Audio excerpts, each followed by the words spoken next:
I welcome each one of you, my fellow pilgrims, to heaven for our weekly Bible study in Telugu language, one of the South Indian languages. This is the 8th Sabbath School lesson study in Telugu language. Now I will switch over to Telugu language. ప్రియ సోదరి సోదరులారా, మిమ్మల్ని అందరినీ కూడా మన వారపు Bible పఠనానికి ఆహ్వానిస్తున్నాను. ఇది 8వ సబ్బాతు బడి పాఠం. దేవుని యొక్క మహాకృపను బట్టి మనల్ని, మన కుటుంబాలని ప్రభువు నడిపిస్తూ దీవిస్తున్నారు. ప్రభుకే స్తోత్రాలు, వందనాలు చెల్లిస్తున్నాను. ఇది 8వ సబ్బాతు బడి పాఠం. గత వారంలో మనం 7వ పాఠంలో నేర్చుకున్నాము క్రీస్తు తన శిష్యులకు చెప్పిన బోధ. ఇది 2వ భాగం.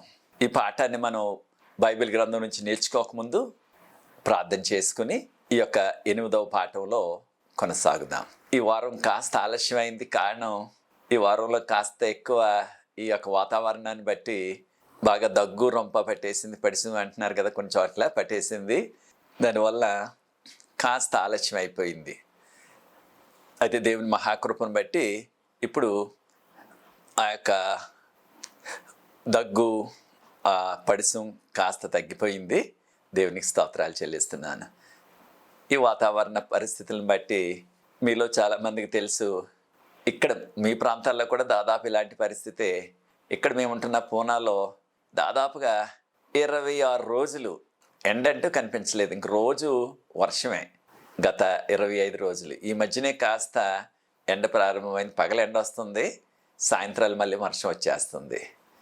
సో మరి వర్షాకాలం కాబట్టి ఇది మనకి సామాన్యమే. ప్రార్థన చేయకముందు మీకు అందరికి మరి ఒక విషయాన్ని కూడా తెలియచేయాలా.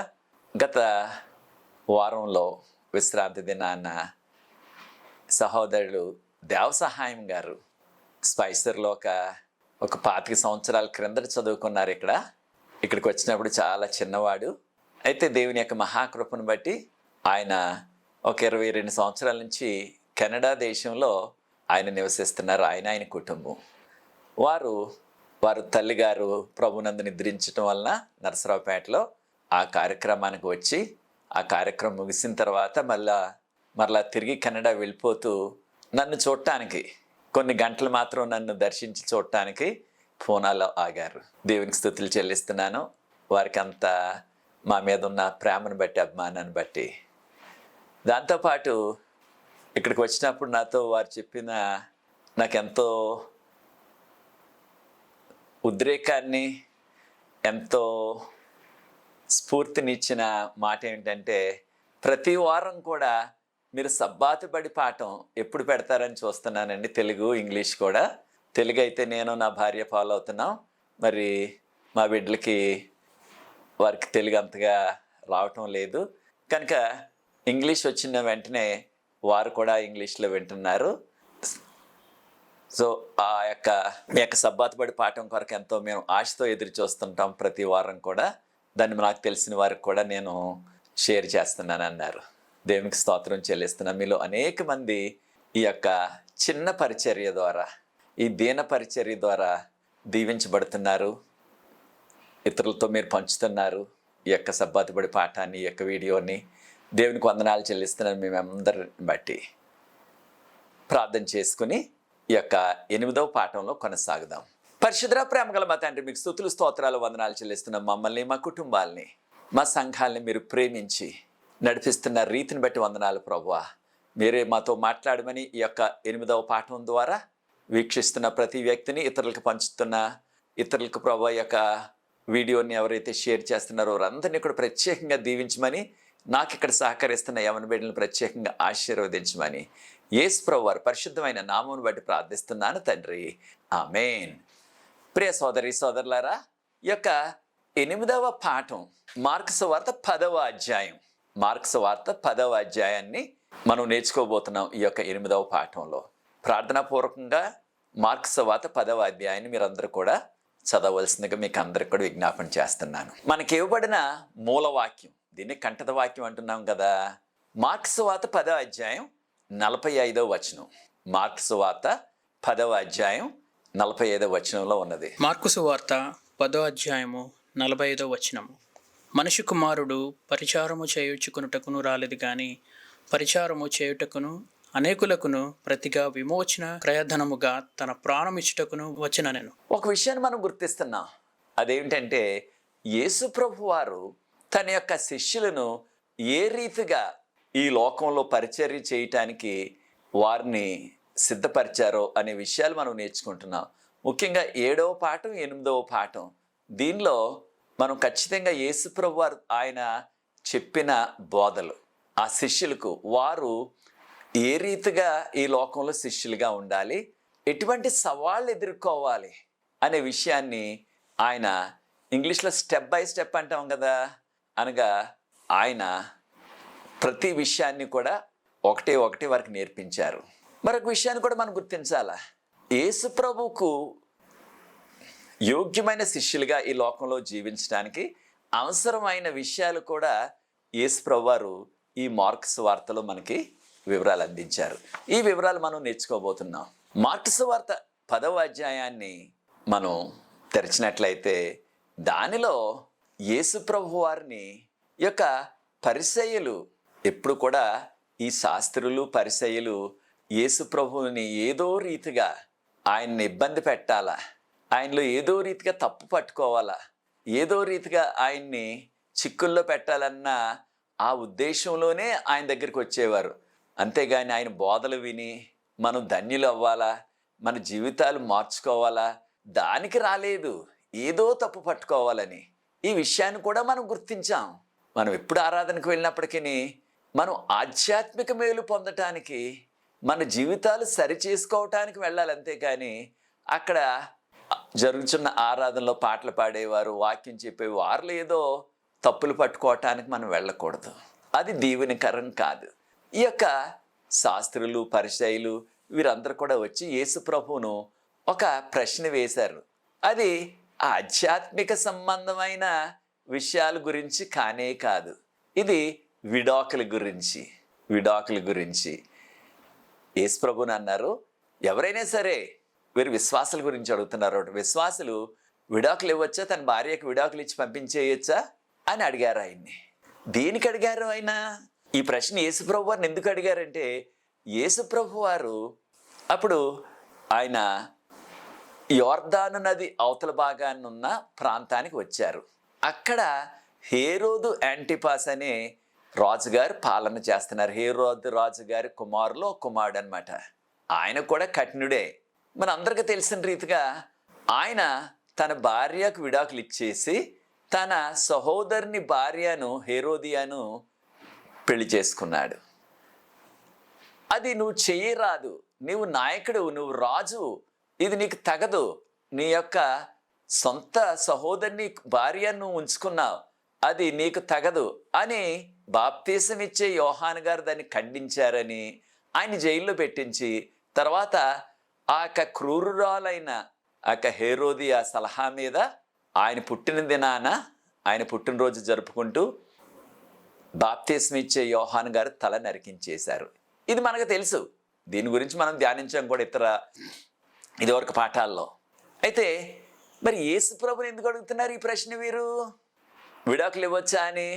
అంటే యేసు ప్రభు వారు కూడా ఒకవేళ ఆ విడాకులు సంబంధించిన విషయాలు ఏదైనా వివాదాస్పదమైన విషయాలు చెప్పినట్లయితే అప్పుడు వారి ఉద్దేశం ఏంటంటే అప్పుడు రాజుగారు కూడా ఆయనే కదా, బాప్తీసం ఇచ్చే యోహాన్ తల నరికించిన రాజుగారు అక్కడ ఉన్నారు. ఇప్పుడు ఆయనకు మళ్ళా కోపం వస్తుంది ఈ యొక్క విడాకుల విషయంలో. ఒకవేళ ఆ రాజుగారు ప్రస్తావన తెచ్చారనుకోండి, ఇదిగో రాజుగారు ఇలా చేశారు, అలా చేయకూడదు అన్నారనుకోండి యేసు ప్రభు వారు, అప్పుడు మళ్ళీ దాన్ని రాజు దృష్టికి తీసుకువెళ్ళి ఇదిగో ఇలాగన్నాడు ఈయన అనేసి యేసు ప్రభుని కూడా ఏదో రీతిగా జైల్లో వేయించేసి ఆయన తల కూడా నరికించేద్దామన్న కుట్ర వారి మనసులో ఉంది. దానికే అడిగారు ఆ ప్రశ్న. అంతేగాని ఇదేదో పెద్ద ఆ సమాజంలో ఉన్న సమస్య కాదు. కొంతమంది చేస్తున్నారు, కానీ అది సమాజాన్ని నిజంగా పట్టి పీడిస్తున్న పెద్ద సమస్య కాదు. కానీ యేసు ప్రభుని ఏదో రీతిగా చిక్కుల్లో పెట్టి వీలైతే ఆ రాజుగారి సంబంధించిన ప్రస్తావన ఈయన తెచ్చినట్లయితే, రాజు ఈ విధంగా చేశాడు అలా చేయకూడదు ఎవరు కూడా, ఇది వాక్యానికి విరుద్ధం అన్నట్లయితే ఈయన్ని కూడా ఇరికించేసి జైల్లో పెట్టించేసి ఏదో రీతిగా తలనరికించేద్దాం ఈయనది అన్న కుట్రలో ఉన్నారు. ఈ ఆధ్యాత్మిక సత్యాన్ని కూడా మనం నేర్చుకోవాలా. ప్రియ సోదరి సోదరులారా, ఏదో రీతిగా మనం కూడా ఇతరులను, మన తోటి విశ్వాసాలను దేనిలో దానిలో ఇరికించి సమస్యల్లో వారిని కూడా ఇబ్బంది పెట్టాలని మనం మనసుల్లో కుట్ర వేస్తున్నామా? అది తగదు మనకి. మనం ఇతరులకు చేయగలిగినంత సహాయం చేయాలా. అప్పుడు యేసుప్రభు వారి యొక్క దుష్ట హృదయాల్ని గుర్తించి యేసుప్రభు అన్నారు, మోషే గారు ఏం చెప్పారు దీని గురించి అని ఎదురు ప్రశ్న వేశారు. అప్పుడు వారన్నారు, మోషే గారు ఎవరైనా ఒక భార్యను విడిచిపెట్టేయాలంటే వారు విడాకుల పత్రం రాసి అప్పుడు తనకు విడాకులు ఇచ్చి పంపించేయాలని అన్నారు, మోషే గారు అన్నారు. అప్పుడు యేసుప్రభు వారు అన్నారు, ఇది ఆది నుంచి అలా లేదు. అంటే సృష్టి స్టార్టింగ్ నుంచి, సృష్టి ప్రారంభం నుంచి ఇలా లేదు. మీ కఠిన హృదయాలను బట్టి మోషే గారు ఈ విధంగా చేయమన్నారు అనేసి యేసుప్రభు వారు చెప్పారు. కారణం, ఆదిలో యూదులందరికీ తెలుసు కదా, ఆదికాండం 1:27 వచనంలో దేవుడు స్త్రీని గాను పురుషుని గాను సృష్టించారు. స్త్రీల్ని పురుషుని ఆయనే సృష్టించారు. మీరు ఫలించి విస్తరించి భూమిని నింపమని ఆయన దీవెని కూడా ఇచ్చారు అందరికీ.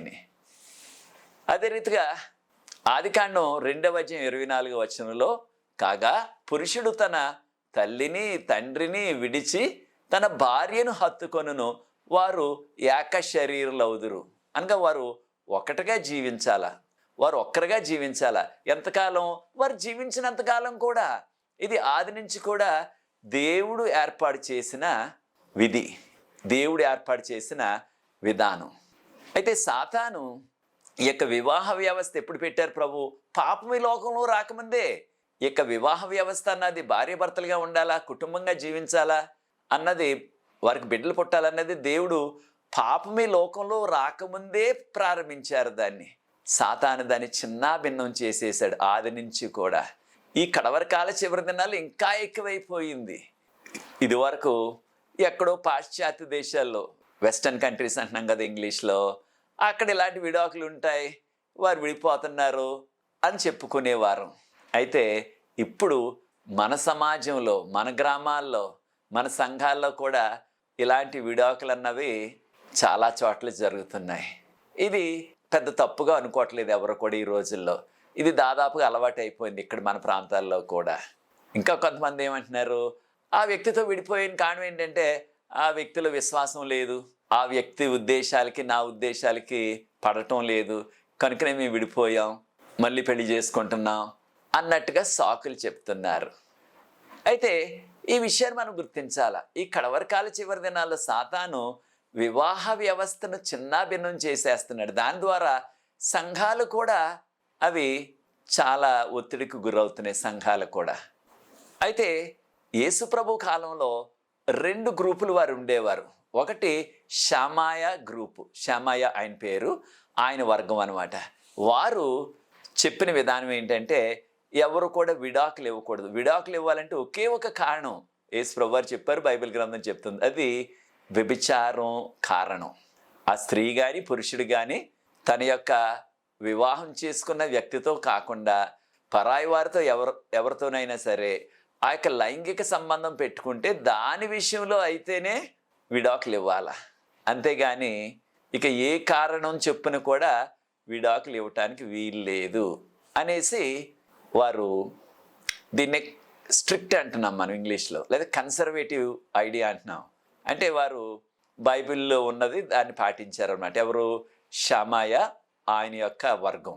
అదే సమయంలో ఇంకొక ఆయన ఉన్నాడు, 2వ గ్రూపు, ఆయన పేరు హిలాల్.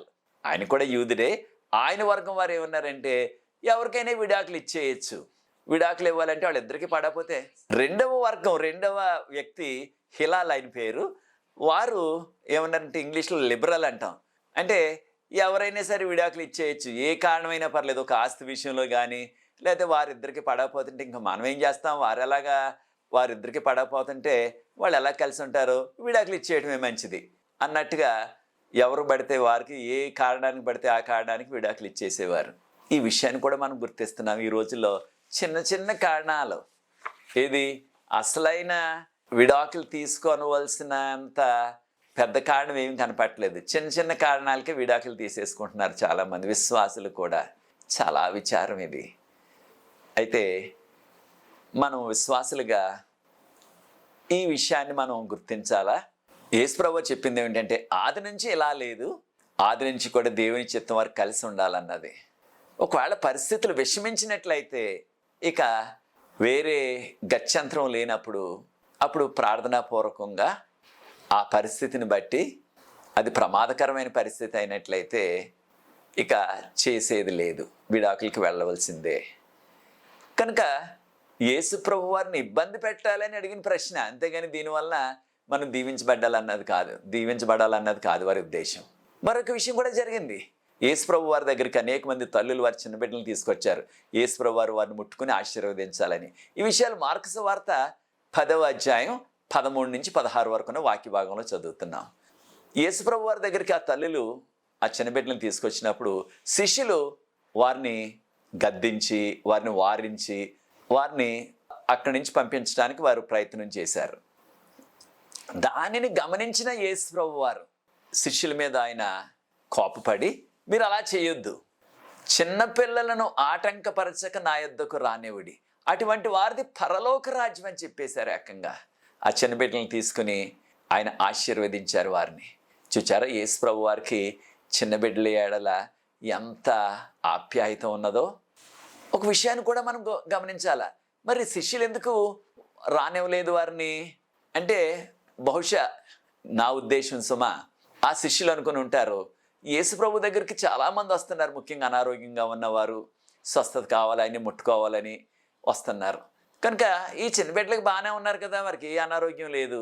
కనుక యేసు ప్రభు వారు ఆ యొక్క సమయాన్ని అనారోగ్యాల కొరకు ఆయన వెచ్చించి వారు ముట్టుకున్నట్లయితే వారికి మేలు కలుగుతుంది ఏమో అనుకున్నారేమో, మనకు తెలియదు.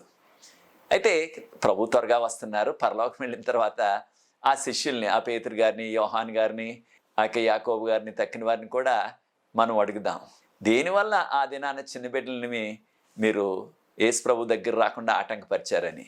అయితే ఈ విషయాన్ని మనం గుర్తించాలి. అదేంటంటే యేసు ప్రభు వారికి అందరూ కూడా ఎంతో ప్రాముఖ్యం. యేసు ప్రభు వారు ప్రస్తావించింది ఏమిటంటే, నొక్కి వక్కాణించింది ఏమిటంటే, మనము పరలోక రాజ్యం చేరాలంటే మన మనస్సులు ఆ చిన్న బిడ్డల్లాగా పవిత్రంగా ఉండాలా, నిష్కల్మషంగా ఉండాలా అన్నది యేసు ప్రభు వారికి మనకు బోధించారు. మనకే కదా శిష్యులు కూడా బోధించారనమాట. ఆ పాఠాన్ని శిష్యులు కూడా నేర్చుకోవాలా. మనము ఈ చిన్న బిడ్డల మనసు వలె మనం చక్కని మనసు ఉండాలా, మనం వారికి ఎటువంటి కల్మషం లేని మనసు ఉండాలా. చిన్న బిడ్డలకు ఎటువంటి కల్మషం ఉండదు వారి మనసుల్లో, అలాంటి మనసు మనకు కావాలా అని యేసు ప్రభు బోధించారు. మరొక విషయాన్ని కూడా మనం గుర్తిస్తున్నాం. అదేంటంటే యేసు ప్రభు వారు రోడ్డు మీద వెళ్ళిపోతుంటే ఇంకొక ప్రాంతానికి, ఇంకొక చోటకి, అప్పుడు రోడ్డు మీద ఒక వ్యక్తి, యవనస్తుడు, పరుగును వచ్చేసాడు ఏకంగా యేసు ప్రభు వారి దగ్గరికి. ఆయన యేసు ప్రభు వారి ముందు మోకరించి ఎంతో వినయంతో, బోధకుడా, ఆయన్ని మంచి బోధకుడా అని పిలిచాడు. మంచి బోధకుడా, ఇంగ్లీష్లో గుడ్ టీచర్ అంటున్నాం. మంచి బోధకుడా, నేను నిత్యజీవం పొందాలంటే ఏం చెయ్యాలా అని ప్రశ్నించాడు. ఈ విషయాన్ని కూడా మనం గుర్తించాలా. ఇక యవనస్తుడు బైబిల్ గ్రంథం చెప్తున్నది ఏంటంటే, మనకి మార్కు సువార్త 10వ అధ్యాయంలో ఈ విషయాలు మనం 17 నుంచి 31 వరకు చదువుతున్నాం. ఈ యొక్క యవనస్తుడు చాలా ఆధ్యాత్మిక విలువలు కల వ్యక్తిలా కనిపిస్తున్నాడు. ఎంతో నిత్యజీవానికి ప్రాధాన్యత ఇచ్చిన వ్యక్తిగా కనిపిస్తున్నాడు. మంచివాడిగా కనిపిస్తున్నాడు. ఎంతో నమ్రత గలవాడిగా కనిపిస్తున్నాడు. కారణం వచ్చి యేసు ప్రభు ముందు మోకరించి ఆయన్ని మంచి బోధకుడని సంబోధించాడు. అన్ని మంచి గుణాలు ఉన్నాయి ఇంతవరకుని. అయితే ఈ విషయాన్ని కూడా మనం నేర్చుకోవాలా. పెద్దల పట్ల, ఇతరుల పట్ల, లేకపోతే మన ఆధ్యాత్మికంగా మనం నడిపించే వారి పట్ల మనకి అటువంటి గౌరవం మనకు ఉన్నదా? ఈ విషయాన్ని కూడా మనం గుర్తించాలా. అయితే ఈ వ్యక్తి తెలుసుకోనిది ఏమిటంటే, గుర్తించలేనిది ఏమిటంటే, యేసు ప్రభు ఆయన దేవుడని అనుకోలేదు. మంచి గురువు గారు, మంచి టీచర్ గారు, మంచి బోధకుడు అనుకున్నాడు అంతే. అప్పుడు యేసు ప్రభు వారు దాని గురించి చెప్తూ, మంచివారు ఎవరు లేరు కదా ఈ లోకంలో, దేవుడు ఒక్కడే మంచివాడు అన్నారు. అంటే ఇండైరెక్ట్గా మరి ఏం చెప్పాడు కదా, మంచి బోధకుడే అన్నాడు. అంటే నేనే దేవుడిని చెప్పడానికి యేసు ప్రభు వారు చేసిన ప్రయత్నం అన్నమాట. అయితే అప్పుడు యేసు ప్రభు వారు అన్నారు, నీవు ఆజ్ఞలను గైకో అన్నారు. ఆ యవనస్తుడు అన్నాడు, ఏ ఆజ్ఞలండి అన్నాడు. అయితే ఆ వచ్చిన వ్యక్తి కూడా బైబిల్ గ్రంథం చెప్పేది యవనస్తుడు, రెండోది ధనవంతుడు, మూడోది పాలకుడు. యవనస్తుడు ఆయన, చాలా ధనవంతుడు ఆయన, పాలకుడు అంటే ఆ ప్రాంతంలో ఒక నాయకుడు అనమాట. అయితే యేసుప్రభు వారు అన్నారు, ఆజ్ఞలు గైకో అన్నారు. ఏ ఆజ్ఞలు అన్నాడు? అయితే యూదులకి మొదటి 4 ఆజ్ఞలతో ఏ సమస్య లేదు, కానీ వారు విగ్రహాధన చెయ్యరు, విగ్రహాలకు పూజించరు, దేవుని నామాన్ని వ్యర్థంగా ఉచ్చరించరు, విశ్రాంతి దినాన్ని పరిశుద్ధంగానే ఆచరిస్తారు. ఆ 4 ఆజ్ఞలతో వారికి సమస్య లేదు. తక్కిన ఆఖరు ఆజ్ఞలతోనే వారికి సమస్య ఉంది. అప్పుడు యేసుప్రభు వారు అన్నారు, నరహత్య చేయవద్దు, వ్యభిచరింపవద్దు, దొంగిలింపవద్దు, అబద్ధ సాక్ష్యం చెప్పవద్దు, నీ పొరుగువాని దగ్గర దేనిని నువ్వు ఆశించొద్దు అని ప్రభు చెప్పారు. ఆ యవనస్తుడు అన్నాడు ఎంతో సునాయాసంగా, ఇవన్నీ కూడా నా చిన్నప్పటి నుంచి చేస్తున్నానండి నేను అన్నాడు. అప్పుడు యేసుప్రభు వారు వేషధారి అని ఆయన పిలవలేదు, అయితే అబద్ధకుడా అని పిలవలేదు.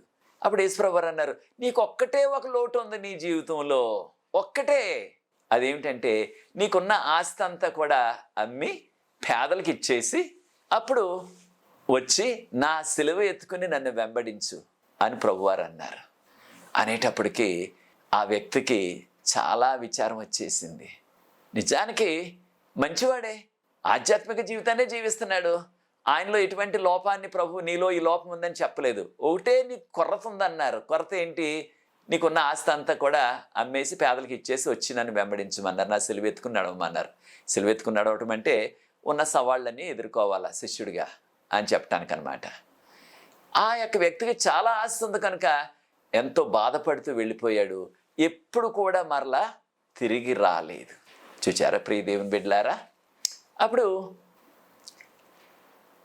యేసుప్రభు వారు అన్నారు, ధనవంతుడు పరలోక రాజ్యంలో చేరుట కంటే ఒంటి సూది బెజ్జంలో, అంటే సూదికి చిన్న రంధ్రం ఉంటుంది మనందరికీ తెలుసు, దానిలో దూరటం చాలా తేలిక. అంటే ధనవంతుడు పరలోక రాజ్యం వెళ్ళాడు అని అనలేదు ఆయన. కారణం అబ్రహాం గారు చాలా ధనవంతుడు, యోబు గారు చాలా ధనవంతుడు, అలాగే అనేక మంది ధనవంతులు ఉన్నారు. కానీ ధనవంతుడు పరలోక రాజ్యం వెళ్ళటానికి చాలా సవాళ్ళు వచ్చేస్తున్నాయి. కారణం ఆ ధనమే పరలోకానికి ఒక అడ్డుబండగా అయిపోతుంది అనమాట. ఈ వ్యక్తి ఒకవేళ తిరిగి వచ్చి, అంటే యేసుప్రభు వారు చెప్పినట్టుగా ఆస్తి అంతా అమ్మేసి పేదలకు ఇచ్చేసి వచ్చేస్తే యేసుప్రభు 12 శిష్యులకు ఒక శిష్యుడైపోయి ఈయన. కానీ ఎప్పుడు తిరిగి రాలేదు. దేనివలన? ఆ ధనము ఆయన్ని ఆటంక పెట్టేసింది. ఈ ఆధ్యాత్మిక సత్యాన్ని నేర్చుకుందాం ప్రియ సోదరి సోదరులారా. మనకున్న ధనము, ఆ భూమి లేకపోతే ఆ ఆస్తి దేవునికి దగ్గరగా లేకుండా, దేవునికి యోగ్యమైన జీవితం జీవించకుండా మనకు ఒక అడ్డుబండ అయిపోయిందా ఆ డబ్బు? ఎంతకాలం ఆ డబ్బు, ఆ ఆస్తి, ఆ యొక్క భూములు మనల్ని నడిపిస్తాయి? కొంతకాలమే. ఒక రోజున మన ప్రాణం పోతుంది. అప్పుడు ఆ ధనం అంతా, ఆ భూమి అంతా, ఆ మేడలన్నీ, ఆ అపార్ట్మెంట్లన్నీ ఏమైపోతాయి? మనవి కావిక. కనుక మనకు కావాల్సింది నిత్య జీవం. కనుక మనం ధనానికి ప్రాధాన్యత ఇవ్వకుండా మనం ప్రభువుని నమ్ముకున్నట్లయితే ఖచ్చితంగా మనకు నిత్య జీవం దొరుకుతుంది. అయితే మరొక విషయాన్ని కూడా గుర్తించాలా. ఈ యొక్క ధనవంతుడు, ఈ యొక్క పాలకుడు, యవనస్తుడు అనుకున్నది ఏంటంటే, నా మంచి కార్యాలతో నేను పరలోకం సంపాదించేయచ్చు, నా మంచి కార్యాలతో, నేను చేస్తున్న మంచి పనులతో నేను ఆ నిత్య జీవం పొందేయచ్చు అనుకున్నాడు. కారణం ఏంటి? మంచి పనులే చేస్తున్నాడు నిజానికి. అయితే మనం చేసే మంచి పనులతో పాటు మనం ఏం చేయాలా? యేసు ప్రభుని రక్షకుడిగా అంగీకరించి ఆయన కృపను మనం కోరుకోవాలా. మనం రక్షించబడేది యేసు ప్రభు కృప వలనే, మన సొంత మంచి కార్యాల వలన కాదు. మంచి కార్యాలు చెయ్యాలా. దేనివలన? మనం దేవుని బిడ్డలం కనుక.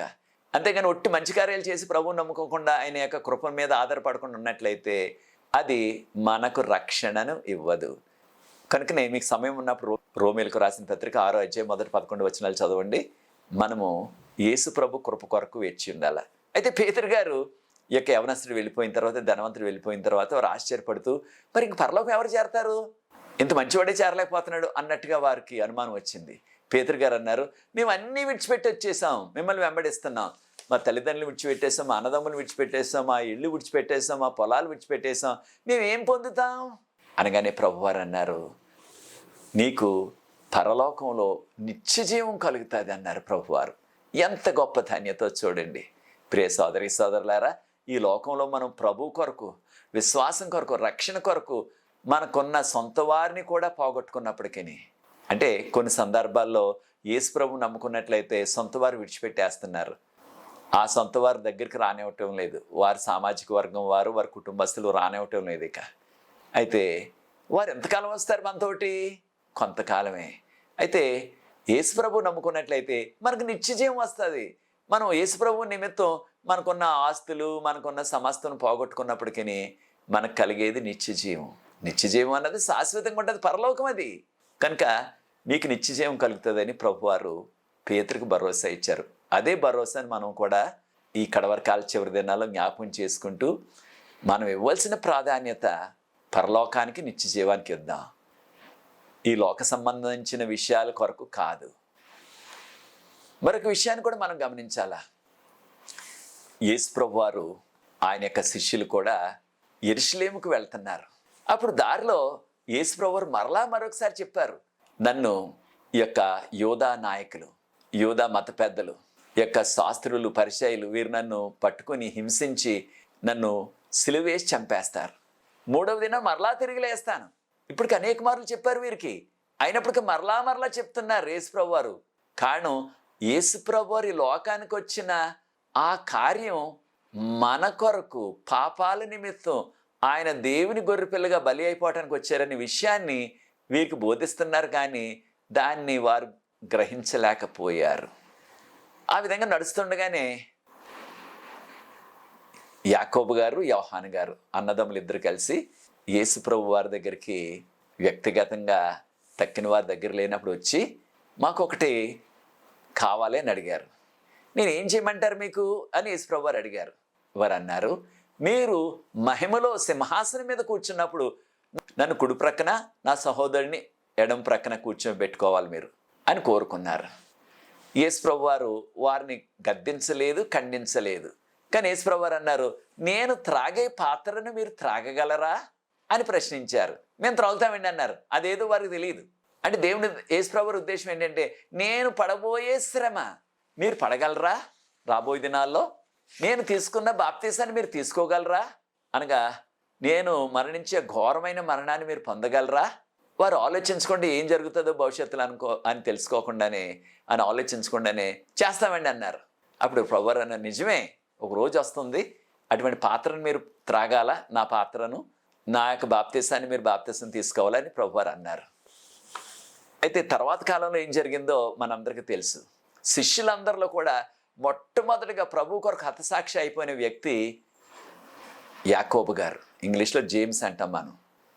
తర్వాత యోహాను గారు యేసు ప్రభు కొరకు ఆ పద్మాసు లంకలో ఆయన్ని జైల్లో వేసేశారు. ఏకంగా అనేకమైన కష్టాలు పడ్డాడు ఆయన ప్రభు కొరకు. కనుక తప్పకుండా యేసు ప్రభు చెప్పినట్లుగా నా పాత్రను మీరు త్రాగలరా, నా బాప్తీసాన్ని మీరు తీసుకోగలరంటే ఖచ్చితంగా వారు దాన్ని పొందారు తర్వాత కాలంలో. అయితే తక్కిన శిష్యులకి ఈ విషయం తెలిసినప్పుడు, ఏ విషయం? మీరు మహిమలో ఉన్నప్పుడు నన్ను కుడి ప్రక్కన, నా సహోదరుని ఎడం ప్రక్కన కూర్చోబెట్టుకోండి అని వీరు కోరారు ప్రభువుని అని తెలుసుకున్నప్పుడు వారికి చాలా కోపం వచ్చేసింది. వారి ఉద్దేశం ఏంటి? ఓహో, ఈయన రాజు అయిపోయినప్పుడు 2 పెద్ద పదవులు వీరిద్దరు కావాలని కోరుకుంటున్నారు. వీరికి పెద్ద పదవులు కావాలా, వారికి ఇవ్వగా మిగిలినయే మనకు అనుకుంటాను అన్నట్టుగా వారి మీద చాలా కోప్పడిపోయారు. అయితే యేసు ప్రభు వారికి బోధించింది ఏంటంటే, నేను ఈ లోకానికి సేవ చేయటానికి వచ్చాను, సేవ చేయించుకోవటానికి రాలేదు అని చెప్పి, మీలో ఎవరైనా సరే ఒక ఉన్నతమైన వాడిగా ఉండాలంటే, ఒక నాయకుడిగా ఉండాలంటే ఆ వ్యక్తి సేవకుడిగా ఉండాలా అని ప్రభు చెప్పారు. యేసు ప్రభు వారు అన్నారు, నేను ఈ లోకానికి వచ్చింది మీ కొరకు నా జీవితాన్ని సమర్పించడానికి, నా జీవితాన్ని మీ కొరకు సమర్పించడానికి వచ్చాను. అయితే యేసు ప్రభు వారికి ఇంకా విపులంగా చెప్తూ, అన్యులు ఉన్నట్లయితే అన్యుల్లో నాయకుడు ఏం చేస్తాడు? ఆ యొక్క పదవిని అడ్డు పెట్టుకుని, ఆ నాయకత్వాన్ని అడ్డు పెట్టుకుని అందరి మీద కూడా పెత్తనం చెలాయిస్తాడు. ఆ యొక్క అన్యుల నాయకుడు ఏం చేస్తాడు? అందరి మీద కూడా తను అజమాయిషీ చేస్తాడు, అందరినీ కూడా తక్కువగా చూస్తాడు, అందరి మీద కూడా ఆయన పాలన చేస్తాడు. అయితే ప్రభువారు అన్నారు, మీరు అలా చేయకూడదు.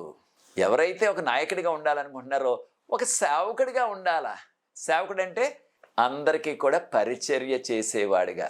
కనుక ఈ విషయాన్ని మనం గుర్తించాలి. క్రైస్తవ నాయకుడు అనగా క్రైస్తత్వంలో సంఘంలో కానీ ఒక సంస్థలో కానీ మనం ఒక అధిపతిగా ఉండాలన్నట్లయితే మనము అందరికీ కూడా పరిచర్య చేయాల అనే ఆ మంచి దృక్పథం ఉండాల.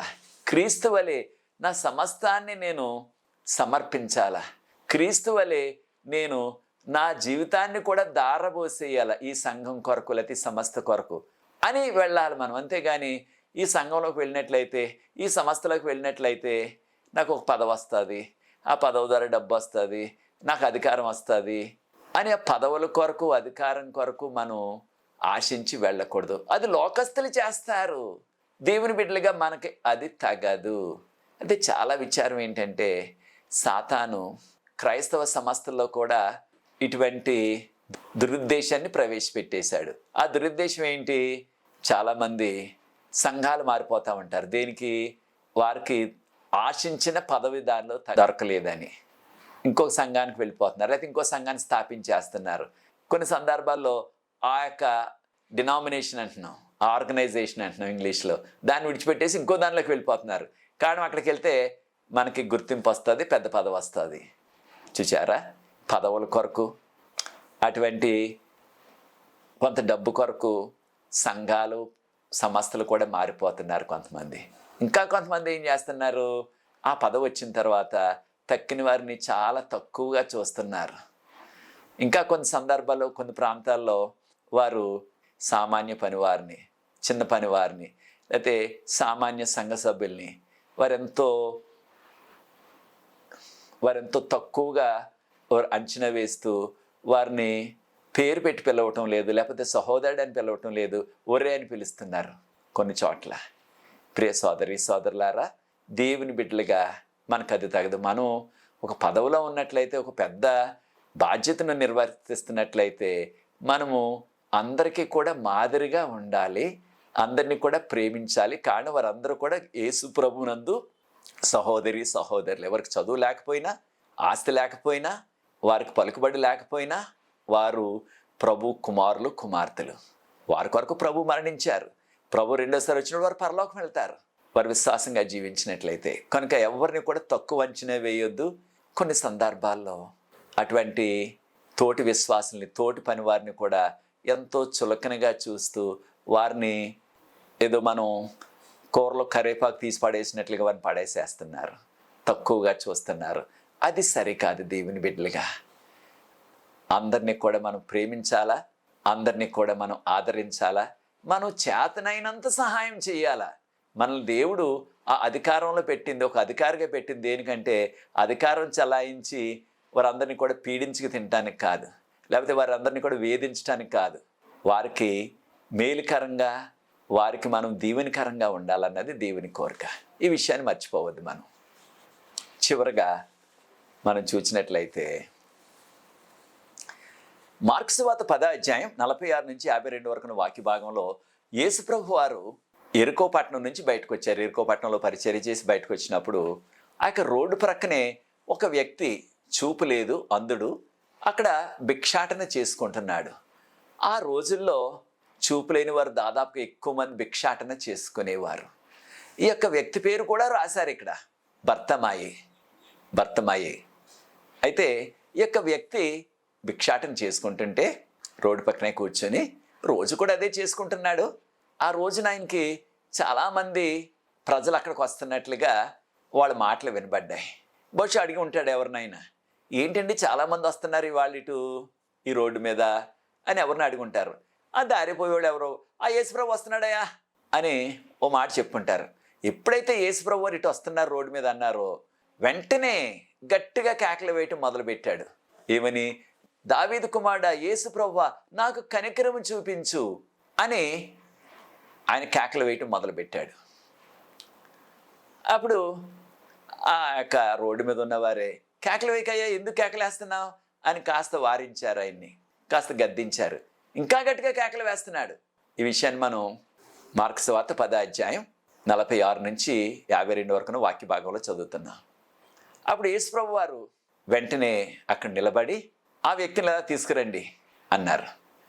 అనేటప్పటికి ఒక ఆయన వచ్చి, నువ్వు సంతోషంగా ఉండు, ఆయన నిన్ను పిలుస్తున్నారన్నాడు.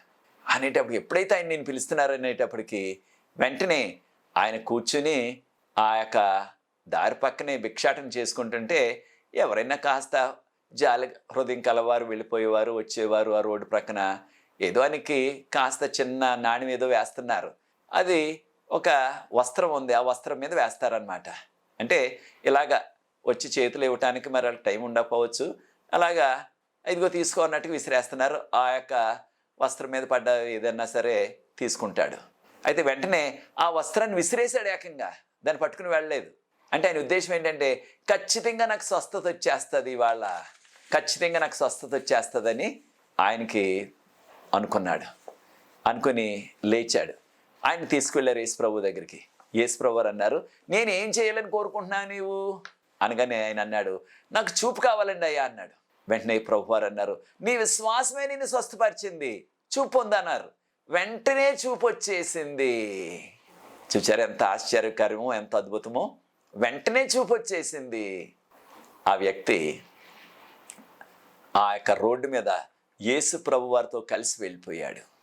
ఎంత దూరం వెళ్ళాడు యేసు ప్రభుతో ఇంకా ఎప్పుడు ఉన్నాడంటే మనకు వివరాలు లేవు, కానీ కొంత దూరం ఖచ్చితంగా యేసు ప్రభుతో వారందరితో కలిసి వెళ్ళాడు. ప్రియ సోదరి సోదరులారా, ఈ యొక్క విషయాన్ని మనం గుర్తించాలా. యేసు ప్రభు ప్రేమగల దేవుడు. చూడండి, ఆ భిక్షగాడిని కూడా పట్టించుకున్నారు. ఆయన ఆగి తీసుకురండి అని చెప్పి స్వస్థపరిచారు. ప్రియ సోదరి సోదరుడా, వారు చిన్న బిడ్డలైనా, వారు పెద్దవారైనా, వారు ధనవంతుడైనా, పాలకుడైనా, ఒక భిక్షగాడైనా, ఎవరైనా సరే ఆయన అందరికీ దేవుడు. అందరి కొరకు కూడా ఈ లోకానికి మరణించడానికి వచ్చారు, అందరినీ రక్షించడానికి వచ్చారు. ఆయన ప్రాణాన్ని మనందరి కొరకు ఆయన సిలువ మీద త్యాగం చేశారు. కనుక ప్రియ సోదరి సోదరులారా, ఈ పాఠాన్ని ముగించుకు ముందు మీకు అందరికి కూడా విజ్ఞప్తి చేస్తున్నాను. యేసు ప్రభు ఇంత గొప్ప దేవుడని మనం తెలుసుకుని ఆయన గురించి ఇతరులకు మనం సాక్ష్యం ఇచ్చి మనం ఆయన యొక్క విశ్వాసంలో కొనసాగినట్లయితే త్వరలో రెండోసారి వస్తున్నారు, మనల్ని పరలోకం తీసుకువెళ్తారు. మనకు కావాల్సింది నిత్యజీవం. ఈ లోకం ఎంతకాలం జీవించినప్పటికీ ఇది శాశ్వతం కాదు, మనకు తెలుసు. ఆ నిత్యజీవం కావాలని నువ్వు కోరుకున్నట్లయితే నాతో ఏకీవించండి. ప్రార్థించి ఈ యొక్క 8వ పాఠాన్ని ముగిస్తాను. పరిశుద్ధ ప్రేమగల మా తండ్రి, మీకు స్తుతులు స్తోత్రాలు వందనాలు చెల్లిస్తున్నాం. మమ్మల్ని మా కుటుంబాలని మీరు నడిపిస్తున్నారు. మిమ్మల్ని గురించి మార్క్స్ వార్తల విషయాలు నేర్చుకునే కృపను అనుగ్రహిస్తున్నారు. వందనాలు చెల్లిస్తున్నాం. దీన్ని వీక్షిస్తున్న వారు ఇతరులకు ప్రభా ఈ యొక్క వీడియోను పరిచయం చేస్తున్న వారిని కూడా ఆశీర్వదించవలసిందని, నీ ప్రత్యేకమైన కృపా సన్నిధి మాతో ఉంచవలసిందని, మీ దేవుని మాకు అనుగ్రహించి మీరే మహిమా ఘనత తెచ్చుకోనమని, మీ చిత్తమైనట్లయితే వచ్చే పాఠంలో మేము కలుసుకుని పర్యంతరం మీ కృప, మీ కాపుదల, మీ భద్రత, మీ నడుపుదల, మీ ఆశీర్వాదం మాకందరికీ అనుగ్రహించమని యేసు ప్రభువు వారి పరిశుద్ధమైన నామమును బట్టి ప్రార్థిస్తున్నాను తండ్రి. ఆమేన్. అందరికీ వందనాలు. ప్రియ సోదరి సోదరులారా, ఈ దీన పరిచర్య కొరకు ప్రార్థిస్తూ ఉండండి. దేవుని చిత్తమైనట్లయితే 9వ పాఠంలో మరలా కలుసుకుందాం. God bless you. Thank you.